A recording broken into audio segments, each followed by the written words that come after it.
While this was happening, I actually let out the screams. I let out some crying. Once I realized that I was stuck in this thought pattern, and I said, can I bow down? We all are talking about the masculine and feminine energy and really having women just to understand their roles. And it's not a competition. It's really just is genuinely, do you understand the purpose of why you're here? Welcome to another episode of the Holistic Sister Circle. We are so excited for this. We are all about feminine versus masculine energy for this debate. And today's topic is one that honestly, I think is really big on everyone's heart, and it's really big just in media in general, especially when it comes to just women and how we actually navigate our feminine versus masculine types of energies. So with today's topic, we do have a list of questions, and of course, for those of you all who are tuning in, whether it's YouTube or Facebook, if you have questions that you would like to ask the audience or guest experts as well, please feel free to share those in the chat. And what we'll do is we'll go ahead and get started with the first question. So with these questions, ladies, the biggest thing is just one at a time, right? If there is a rebuttal or anything that anyone wants to share, you're more than welcome to do so at that time as well. We just ask that everyone mutes while one person is speaking, and then we can go about the list as such. So the first question is, how do you personally define feminine and masculine energy? And we can just go in the same order that we did as far as you all introducing yourself to each other to get us started. And then everyone else can just go ahead and mute at this time. Okay, great. I'll start. I think in my personal experience, that feminine energy is being more in a receptive energy, in a receivership energy, in um, connecting with, our intuitive sides, connecting with our creative sides, and being in a place of being versus doing versus masculine energy is more of the do, it's more of the action, it's the more of the go and moving forward energy. Awesome. Thank you so much for sharing. Before I have anyone chime in here, one question that I actually have for you in particular, Cassandra, is when you talk a little bit about the feminine and the masculine is more of the doing energy. Mhm. What exactly does that mean? It's more of the taking action. It's more of the, when you're thinking of, let's think of like the traditional masculine and feminine, like in terms of evolution, right? Women were more of the taking care of the household type of energy, while the masculine energy, the men were out and they were getting the hunters and gatherers and providing food for the family and protection. So sometimes when I'm thinking of the energies, I revert back to almost an evolutionary perspective. Okay, this is really good, and anyone can answer this as well. In modern society currently, a lot of women are really focusing on the feminist movement, and a lot of that has to deal with masculine energy. What are some things that, and anyone can share, Cassandra, you can also share as well. What are some things that you believe that women have lost focused on when it comes to just solely focusing on feminism and having that taker mentality, that hunting mentality, and not really just being and represented in their softness or feminine energy? I think it's the both. We're being invited to live both roles right now, right? Of like, if you're thinking of mothers, right? Taking care of the household, doing those traditional woman based energies, but at the same time, we're meant to go and work a 9 to 5 or run a business and be in that outward doing energy. So I think it's an interesting time in evolution because when we're thinking about it, we weren't created this way on an evolutionary standpoint. So I think that's why a lot of women, especially entrepreneurs, I'm an entrepreneur myself, that face burnout because we're meant to be doing it all. Absolutely. Thanks so much for sharing. Hi, we have some ladies saying good morning in the chat. Hello, hello. If you have questions through this debate at all, please feel free to share as we're tuning into feminine energy and masculine energy. Awesome. Thanks so much, Cassandra. Melanie, then Dr. Alicia, and then Monica. Would love your point of views on this as well. So, question again for those who don't remember, the question is, how do you personally define feminine and masculine energy? I look at feminine and masculine, how it lives in myself, because a lot of these are pre-prescribed roles that we just adapt from the minute we're born. So when you pull back the lens and look at it, how am I personally embodying the feminine? How am I personally embodying the masculine? And then when they flow together inside of me, that's when like real magic happens. That's when my creative juice is on fire. That's when I can surrender and receive and flow, especially when it comes to pleasure, which is my home base. So when I went through my own transformation, when I dealt with the rage and the anger that I hold towards masculine in general, and I expressed it, I allowed myself to actually bow down and surrender to divine masculine. That's when, can we say like sex and pleasures, orgasms on here? Is that okay? But that's when like really full body into the cosmos type pleasure could flow through my body. And it was that feminine surrender, but it was also recognizing the hurt that has lived in my body, my ancestors' bodies, and that we're all carrying from.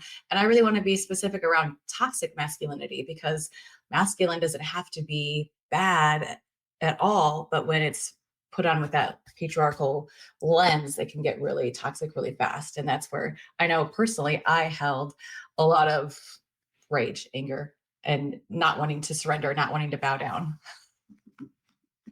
This is actually really interesting. Would you mind sharing with us what that looked like for you? Yeah, there's actually one moment in particular where my husband was giving me a sacred tantric yoni massage, which is a total act of surrender. So I am in a process of breathing and feeling and allowing emotions as he's giving me pleasure. And this is a very specific kind of body massage for the internal anatomy inside of our vaginas, and that we actually carry so much tension. And in this particular moment in time, I was carrying a whole bunch of rage, and I was a little bit in my head, a little bit in story, until while this was happening, I actually let out the screams. I let out some crying, and we've been practicing Tantra for years. So he knows that that's okay. And that's part of it. It's the sacred aspect of allowing that feminine flow. But really, once I realized that I was stuck in this thought pattern, and I said, can I bow down as a queen? Can I receive? And so for like 2 or 3 minutes, I was just like, I am a queen and I can receive. I am a queen and I can receive. And then like it turned on this waterfall of flowing of emotions, of tears, of orgasm and pleasure that just went on, because I was able to fully surrender all the way into the presence of my divine masculine, of my husband, of him embodying that aspect of God, goddess, God X. So that's that one particular moment in time, what happened. Awesome. Thank you so much for sharing. I've never even heard of that massage. So that'll be a whole nother topic for us to go into. Yes. All right, Dr. Alicia, do you want me to repeat the question? What is masculine and feminine to me? Yes. So I see the masculine as the steady banks of a river that is it's just solid, right? And able to hold space for the movement and the creation of the feminine energy, which would be the river.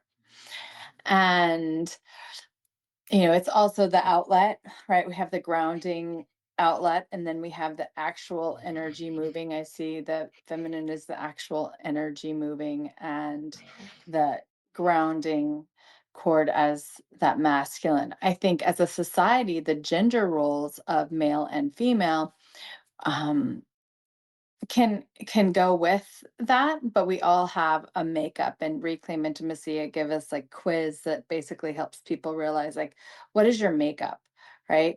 Because some women are even, doesn't matter their sexual orientation, we'll separate that too, but even women in general have more masculine energy, right? As far as the energy goes, even though they're feminine in gender. And I know a lot of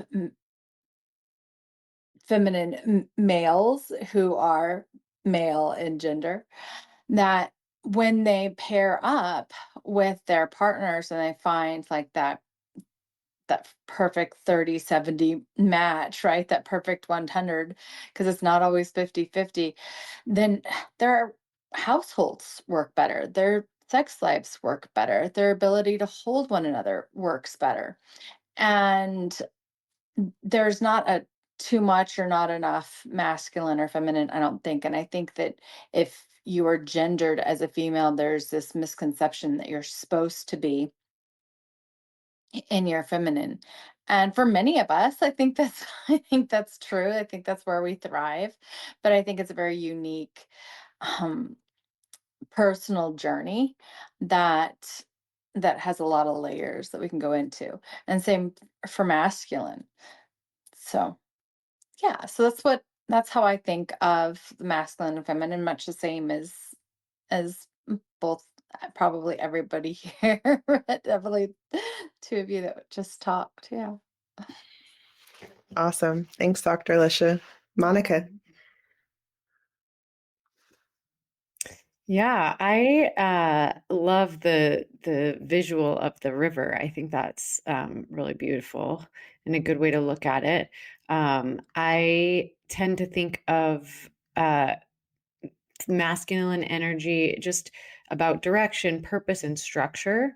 The masculine energy is usually our drive to achieve, solve problems, create safety and stability. And so, whether you're a woman or a man, you can embody that energy in certain, like the other women we're talking about, in certain aspects of your life, or in, in business or in other ways. But I feel like masculine energy tends to lead with logic, focus, and a desire to fix things, whereas the feminine energy is more about connection, flow, creativity, emotion. It's more nurturing, centered on relationships and feeling. And when I'm in my feminine energy, I can cherish more. Like, I want to be cherished. I want to cherish. And so I think that's descriptive of feminine energy. And then I think I work a lot with couples. And so instead of trying to change your partner or their energy, I think it's important to just honor what draws you to them. Like, the feminine thrives when she feels seen, safe, and cherished. And that's male and female, right? They thrive feeling that way. And then the masculine tends to thrive when they feel trusted, respected, and appreciated. So however that looks in whatever moment to moment, kind of a task that you're in, or wherever you're at in your day, there can be more masculine and more feminine energy present. Awesome. Thanks so much for sharing. So we do have a question that just came in. With the modern world currently and how it stands, how can we ensure as women that we're balancing both masculine and feminine energies? And anyone can share this. Whoever wants to go can. I would love to talk about personal practices. So I think when we're feminine, when we're allowing our bodies to move, and like, I just imagine a song, right? So a song comes on and your body wants to naturally move. You're allowing energy to flow through your body, and you soften into that experience with breath, with mindfulness. That feels really feminine to me. But then a song could switch and the bass could get louder, and you can start stomping your feet and throwing your hands up in the air, and your breath gets more young, gets more activated. That's how you can practice both feminine and masculine actually pretty quick with like two different songs. One can be flowy and you can move your body sensually. This is for you, not for performance. It's allowing your body to just flow and move. And then you can switch over to a really masculine song and pump the air, hump your hips, like let your hips totally come undone, stop your feet and just ha, ha, ha. It's totally two different experiences, but that really encapsulates the masculine and feminine and how our bodies can express it in different ways. Thank you. I'm just like visualizing that. That's funny. That's awesome. Does anyone else want to share a response to that question? We have one more question too. I think that the world is so much into what have you created, what have you accomplished, and proving, which is very masculine. And I feel like that enjoying piece of the feminine, like taking everything that we've accomplished, everything that we're doing, everything, and bringing it back into enjoyment is would be something that we could do for society to just bring that balance back, is to remember that, yeah, we've accomplished all these things. We've, even as, feminists and people in that realm that have been doing and changing all the legislation and doing all this stuff for women's rights to elevate the female, right, in the workplace and so forth. I think once that's accomplished, like sitting back and bringing the feminine energy back into it to enjoy and to celebrate and to nurture and to receive, and learning how to do that, that's a huge thing that I have to do. I have to sit back and like I'm actively like celebrating different things. Like Monica said, she had a book coming out, right? We have books, we have things, we have podcasts that we do each week. And it's like, oh, this creating, when do we sit back and go, oh, look what I did? Like, let's celebrate that. That's really good. One of the things that I love, Amara is actually tuning in right now. So she does a quarterly review with her audience, which I think is fantastic. But what she'll do is she'll reach out to us and she said, okay, like what have you done this quarter? Like, let's celebrate each other. Let's hop on a call. Let's talk about it. And I always come to her calls because it's great to hear, what other people have done and how they're, moving about in their businesses and things of that nature, but then also coming together to celebrate and to dance and have a good time. Like, I think that's so important. And we don't do that enough. So yeah, Dr. Alicia, I'm with you on that one. I need to do that too more often.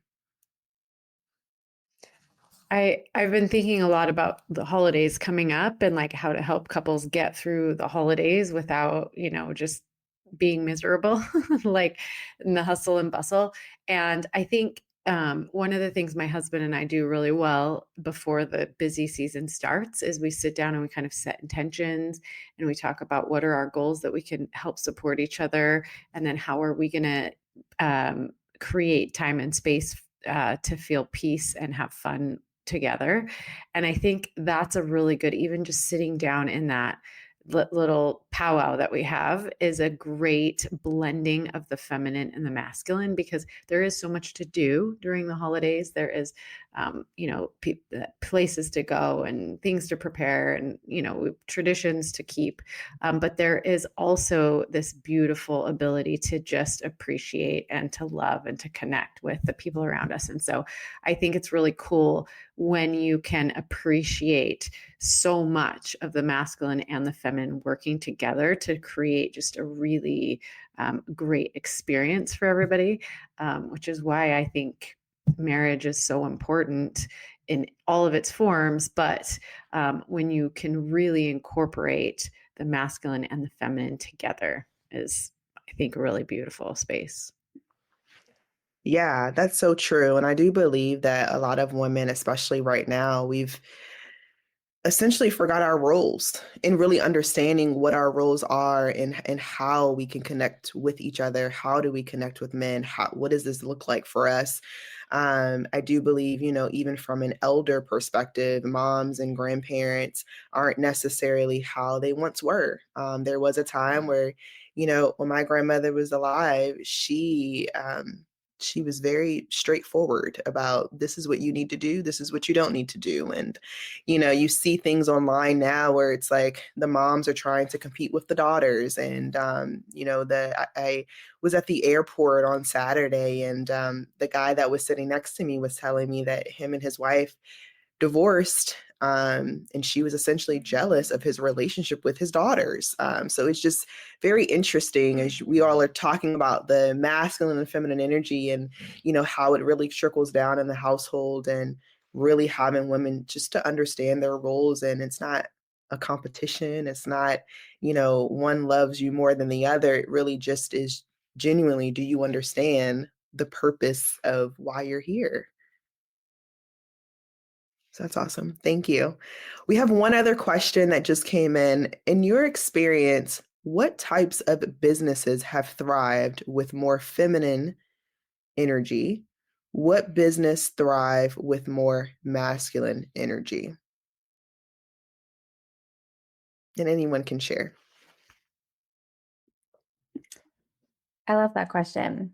As a business owner myself, I found in my personal experience, what's really helped me to be able to thrive and grow is creating the balance between both. So in the beginning of my business, I wanted to do everything. I had so many big goals and dreams and wanted to help people. So I came up with a book, a podcast, all these different type of courses. And I was very Energizer bunny mode, and I couldn't access my feminine. I was just so go, go, go, go, go. I didn't know how to stop, and it led to burnout. And then there was interesting, this opposite side of the pendulum where I was really connecting with what I wanted and dreaming and getting creative. And I wasn't taking action based on that. I was kind of in that dream state. So it's really helped me in cultivate that middle, which I think is applicable for all businesses as business owners, is creating those moments of stillness that you can connect with your intuition, with God, the universe, what it is that you believe in, and create those moments of stillness and journal about, okay, what is the step I'm meant to take today? Where should I focus? Asking these very introspective questions. And then when you receive the guidance and you feel nurtured in that, taking the actions accordingly.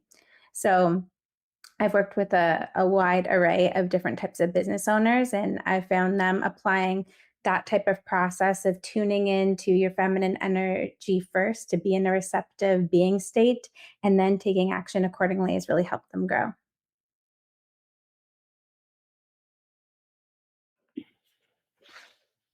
That was awesome. Thank you for sharing that. I Because, agree. yeah, go ahead, Lesha. No, I was just like, what more can we say? Like that was perfect. That's what I've learned too. Like pretty much the same burnout. And trying to be on, I think as women is the other thing when we get into that feminine role, or what I call the shrew.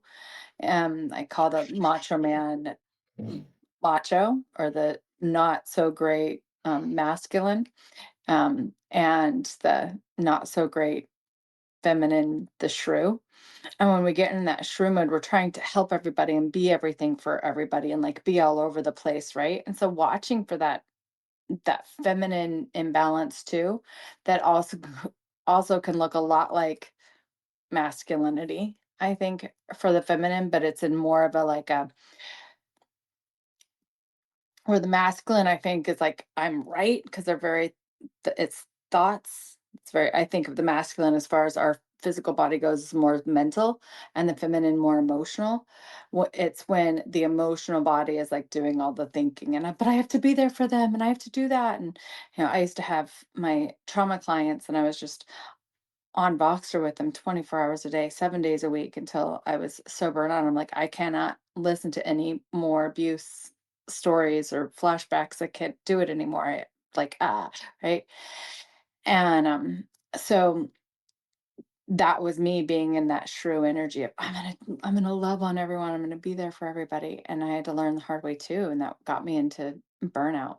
So there's the productive, healthy masculine that we can get into. And then there's the like false productive shrew energy I think we can get into as women, at least in business.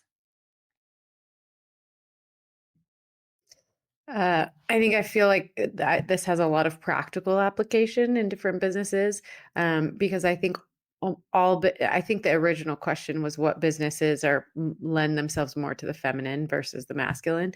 But I think any business or any endeavor really benefits from both energies. There's when you start a business, you want a visionary and you want an operator, right? Which I think are the two different energies. And so, I've talked with a lot of super successful investors, like investors that invest in small businesses and help them grow. And one of the things that they really look for is, do you know what your blind spots are? And do you know like what your next hire is? Do you know, what is lacking from your particular skill set?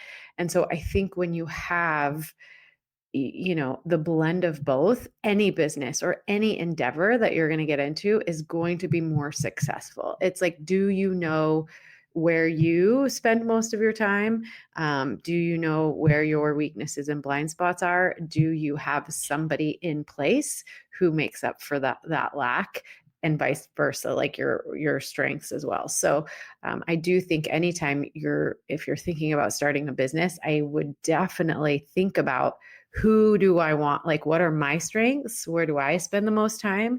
And then who do I want to fill in the positions around me, so that, we can really have a solid foundation at the top. That's what I would definitely say about that.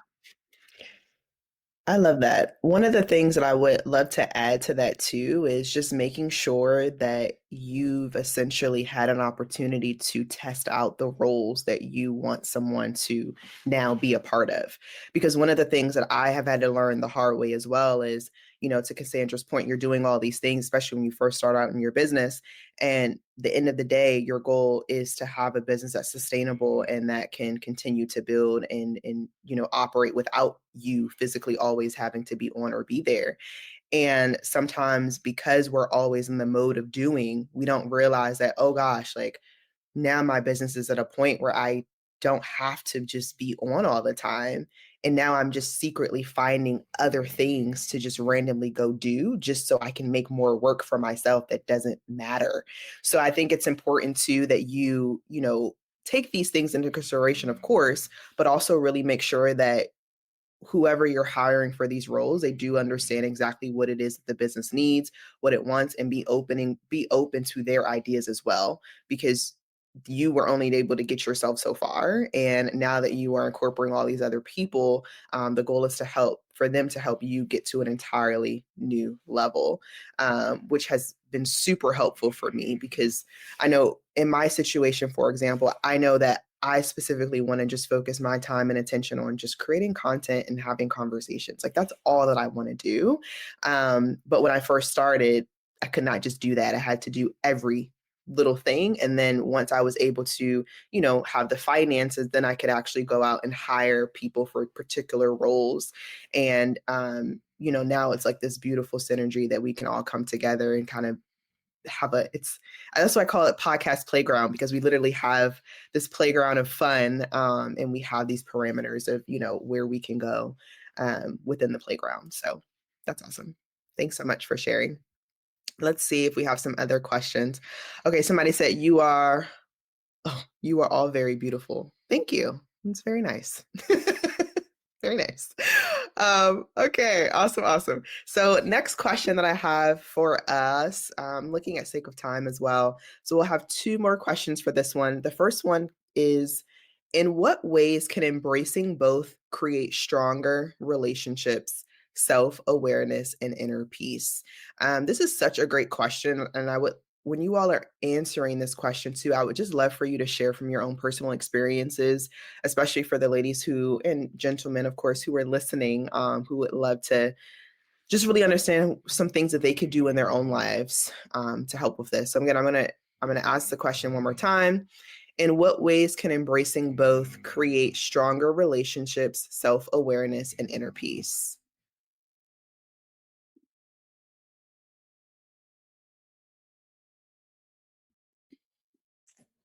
I think when we're in a state of balance and taking both things into consideration, taking both energies and creating that synergy and that flow within, we get into a sense of overflow. Like think of a glass. When the water is overflowing and you're connected and balanced between the two, it trickles out to your relationships. So I think, like I was kind of sharing with my own personal story of the time that I was in burnout, I was all in one energy.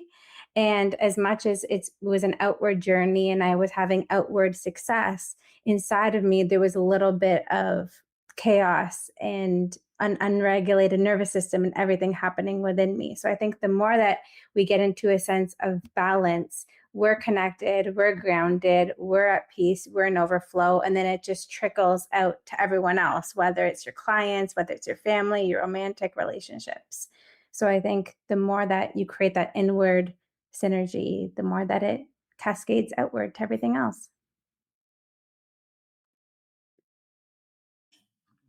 I want to apply the filter of my partnership. So I've been with my husband for decades, and it flows so well in our relationship, which spills over to business, the family, the kids, when both of us are in the flow. Both of us are feeling the divine masculine and the feminine. And I know I can dip into it a little bit easier than he can. And so being that reflective partner that holds space for him to actually dip into the feminine, to create the safety for him to feel, to have the moments to cry when he needs to cry, to allow his feminine to rise up. So that way he's not just all in the masculine. That creates the synergy, the flow, I love the riverbank and the water. He can stand so much taller and stronger in his masculine when he's allowing his feminine to flow. Just like when I recognize it myself, when the masculine's way up here and the feminine's way down here, how that blocks my flow. So it's mirroring each other and creating the space for really your partner as well as everyone in your life to have those moments, to see your bestie and be like, you need a moment of flow, of surrender, or yeah, let's go freaking throw rocks into the forest because we need a big rage release. So it's just helping and being there for your loved ones to have that synergy, to feel that flow of both masculine and feminine. I love what everybody's saying about everything. It's inspiring and has me thinking. For me, I'm single. And being that I've been a single mom for many years and my kids are adults, but one still lives with me. And I feel like a lot of times I have the weight of the world on my shoulders and being an entrepreneur. And it brings me just so much reverence to when I will have that ability to just relax into my feminine and not have to worry about the structure of everything on my own. The importance of having both roles in order to really thrive in your own. So I don't know. I think that we can have partnership and friendships. I think we can have partnerships with adult kids taking on different roles. I think that we can have partnerships as relationship as well. Um, and I think that there's something special in a life partner relationship. There's a security there that allows a feminine to probably relax even more that I haven't experienced in many, many years. But that said, for me, it's about remembering that and then bringing the masculine, the structure into my day so I can give myself the time to surrender and celebrate and rest and receive and really recognizing when my friends do take care of me and and being appreciative of that and receiving of that because oftentimes that's the only place that I get that. The rest of the time it's, delicious show. And and honoring that I can't always be in my feminine and that's okay, even if it would be healthier probably to be in my feminine because of circumstances. I get to create that time to try to create that balance in my life. And I think that that's something really important in business as well as in life is to create that masculine structure for your feminine to surrender and relax and get creative and dance and move and be in your flow and, hang out in nature and do things that are going to be, um, not necessarily pampering or anything, but more on the caretaking of yourself rather than anything else side of the feminine.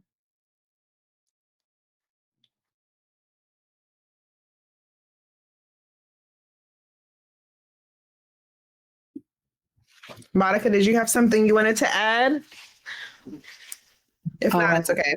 I wondered if you were waiting for me to say something. I thought you guys covered it great. I mean, I thought that's such a great question. I like I said, I believe so much in partnership, and I think that we can really draw out our partner's natural state by residing in our own natural state. And so I think there's just times and seasons where we are more in our masculine energy and we're more in our feminine energy. And I think if we just, um, really just lean into that and let our partner be in their masculine or feminine energy, when they need to, I think you just can create a lot of balance and synergy and partnership and passion, like Melanie talks about. But I think it's very natural when we're not trying to change each other. We're not trying to make each other different. When we're trying to appreciate and understand each other's differences is when that flows the most beautifully. That's all I would add to that. Yeah, no, this is great. And Dr. Alicia, just thank you so much for sharing your perspective too, and just sharing with all of us. I know not everyone is married, so I think it's really great to hear the singles perspective as well, because we do have quite a few ladies who tune in who are single. So, I think it's great for them to acknowledge that too. So, just to add to everyone what everyone has said too, at the end of the day, there's a season and there's a time for everything. And I know that right now in this moment, there's a season where I'm in a season where I need to be on a lot more, right? Where there was a season just 6 months ago, I was like, oh, just with the kid, like, it flows. There's also some times where I'm doing both at the same time. So regardless if you're single or you're married, at the end of the day, we're all individuals. And as an individual, we still have to make sure that we're able to embody both depending on where we are in that season. So I definitely appreciate all of you ladies for tuning in. Thank you for the questions that were shared as well. It's about 2:49 here. So for sake of time, I would love for us to just round robin for a second, just share exactly what you do, who you are, and how we can connect with you further. And Cassandra, we can start with you and we can do the same round robin that we did in the beginning. Okay, great. Like Pierre said, I am Cassandra Rosa, and I am an intuitive life and business coach from Toronto, Canada. And I really love to help people create their next level of impact with more clarity and confidence than ever before. That's really love helping people to create that inward transformation so that they can help serve others. And you can connect with me best on Instagram. My handle is Cassandra Rosa A. Yay! I am Melanie Bonk, and I am a somatic therapist and a certified love, sex, and relationship coach. I help individuals and couples bonk better. It's in the name.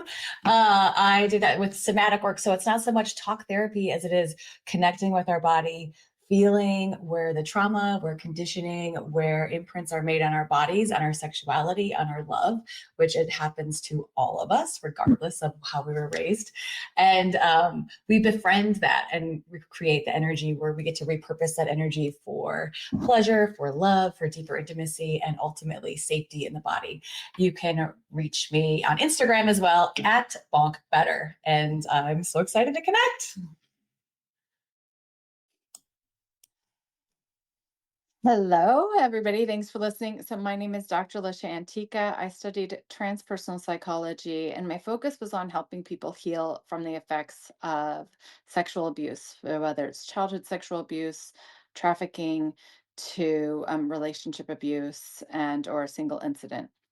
And so I wrote a program for my PhD called Reclaim Intimacy. And through 12 steps, we really walk you back into the driver's seat of your body, your relationship with you, and reclaim it from the effects of that abuse. So you can have amazing orgasms, amazing fun, and understand your masculine and your feminine and energy and what you like and what you don't like, and oming and a whole bunch of other stuff too, to really express who you are rather than what happened to you. And I work with couples and individuals, and you can reach me at lishaantica.com.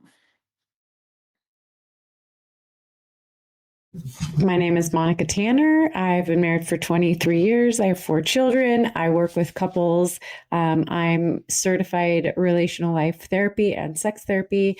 I work mostly with couples, but also with individuals. And right now I'm doing a lot of attachment work. So just love what I do every day, and grateful to be here. You can reach me also as well on Instagram at Moni Talks Marriage, MONI Talks Marriage. Awesome. Well, thank you everyone so much for tuning in. Again, lastly but not least, my name is Vier Miles. I am the host of the Holistic Sister Circle and podcast playground for female entrepreneurs. So within both of those communities, if you are not tuning in, please do so. And if you are a speaker who would love to be a part of the Holistic Sister Circle community, please reach out. And if you are just someone who just wants to tune in and just learn more about how you can learn more about yourself or your relationships or even health, we are here every single week, every week, Tuesday at 2 p.m. Eastern. So be sure to tune in, and we'll see you next time. Thanks, everyone.